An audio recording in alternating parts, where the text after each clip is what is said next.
participants, this is the last week of the online course on the ethics education approach. We hope that you have enjoyed the course, learned a lot, and had the opportunity to reflect on the way you facilitate learning to live together programs and on ethics education. Through this message, we want to highlight a few takeaways from the course and summarize some of the main things that we learned and discussed throughout these 5 weeks. If you remember, during the first week, we worked on the ethical challenge. We had a village called Kokoro, and we discussed interactions between different communities and the challenges in learning to live together. This activity was designed with the purpose to understand and reflect on ethics. What ethics is, what are the demands that the interactions with others pose on us, the different demands also that structure systems and society itself sometimes place on us as individuals, and how do we respond to those demands that sometimes are unjust and unfair.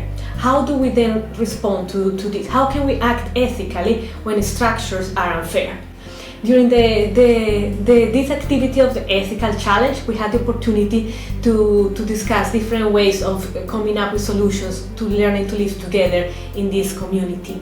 As we saw, there are not clear-cut answers. There are no perfectly designed solutions to learning to live together.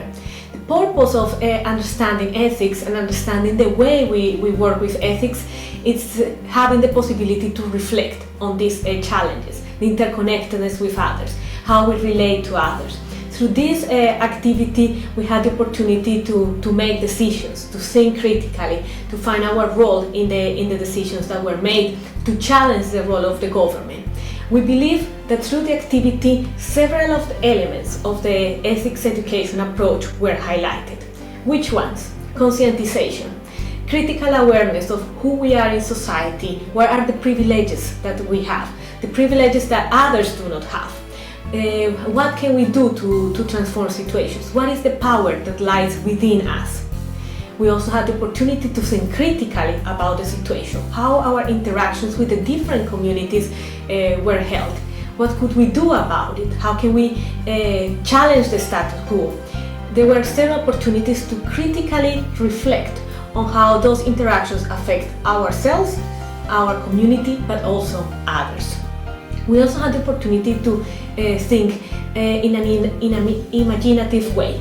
Imagination was a critical component in this activity. The possibility to imagine different scenarios, the possibility to imagine ways to transform the dilemmas that the community that Kokoro faced.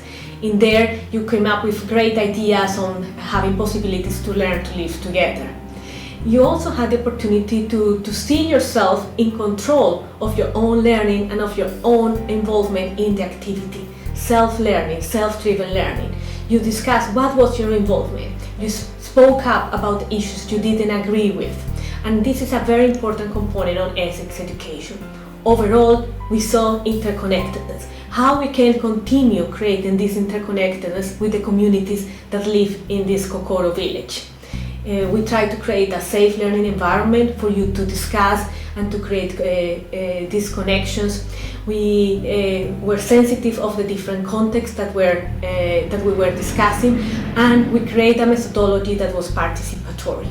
Overall, I think that we could see the connections here with the different elements of the ethics education. To do ethics education, we need more than telling children that now you have to be respectful, now you have to be empathic, or you have to reconcile your differences with others.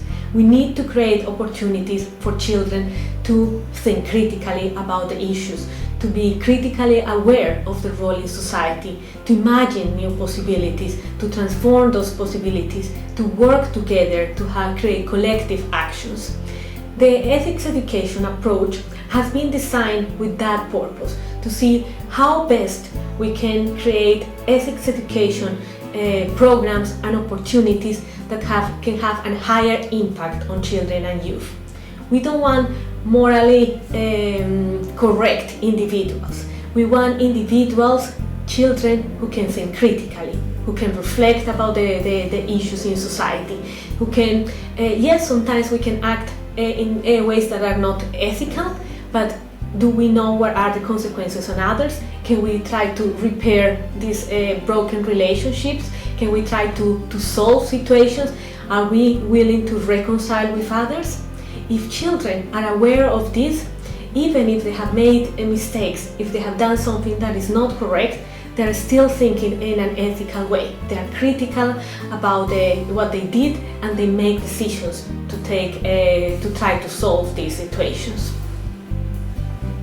The ethics education approach that was introduced during the second week had as purpose to introduce all these elements that we discussed that were divided in different clusters. The learning environment, that included creating safe learning environments, the participatory approaches, and the context sensitivity. Then we have this area of transformations. What are the transformations that we are trying to link and that we are trying to create as opportunities for children?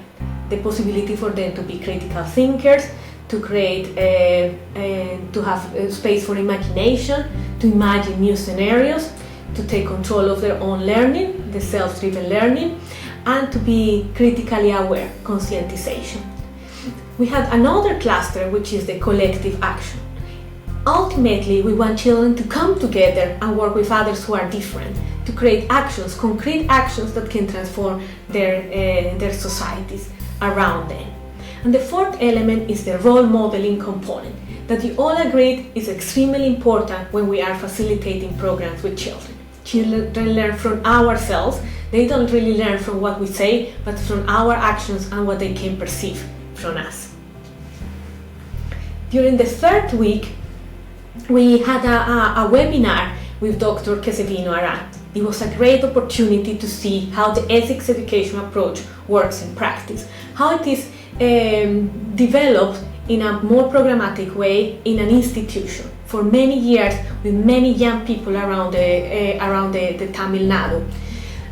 Dr. Quezevino shared with us how practically they create trust in the community, how they are context sensitive, how they promote participatory approaches, how they create critical thinking, how they create opportunities for children to come up with these collective actions. She shared about the Solution Exchange Lab, which is an opportunity for children and youth to create projects and to make connections. So we see a flow here. We started with the big picture on ethics education, on ethics, what is ethics, the demands. We moved to the elements of the ethics education approach that were connected to these reflections on ethics.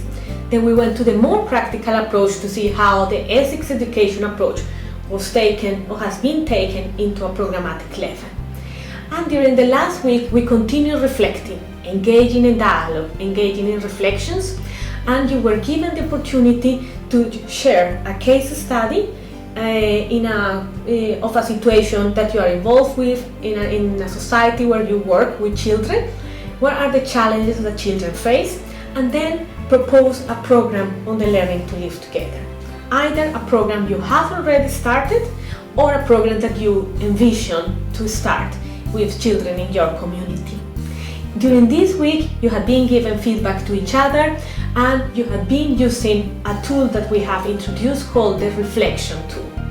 This reflection tool allows us to see how we can introduce the ethics education approach in different stages of implementation of our programs.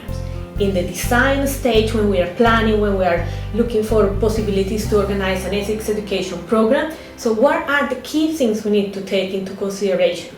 How we put this ethics education approach into the planning stage. When we are implementing, we are providing questions for you to think, am I implementing in a way that this approach is helping me to strengthen the impact on children?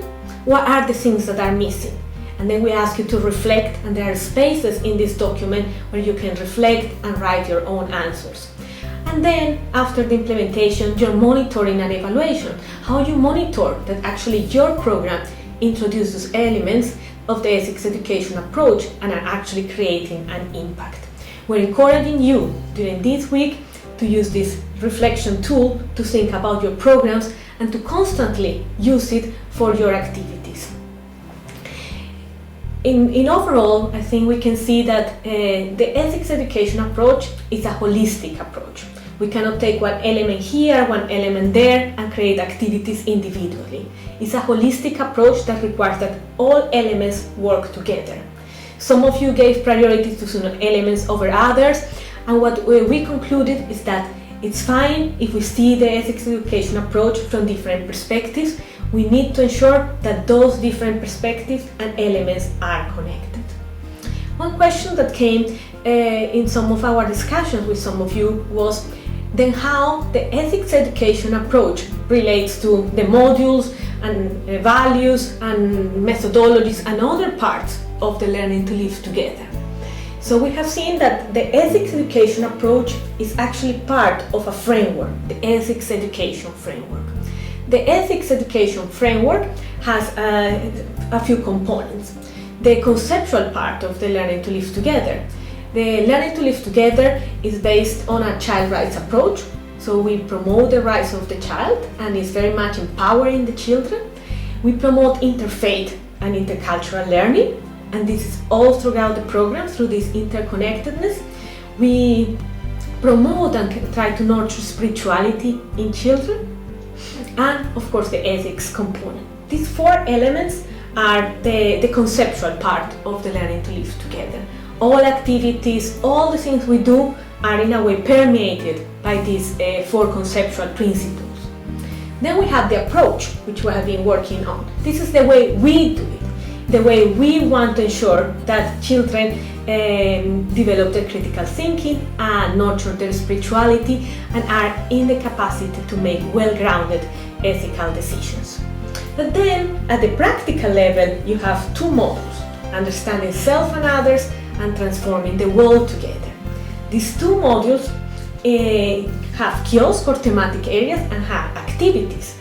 All these activities are planned in a way that you can challenge children's prejudices and stereotypes, that you can children can put themselves in the place of the other, that they can understand the causes and injustices and the consequences of their decisions, that they can find ways to reconcile with others, to find non-violent alternatives, talk about their identity, reflect about themselves, about the communalities with others, they appreciate diversity. So all the kiosks of the learning to live together.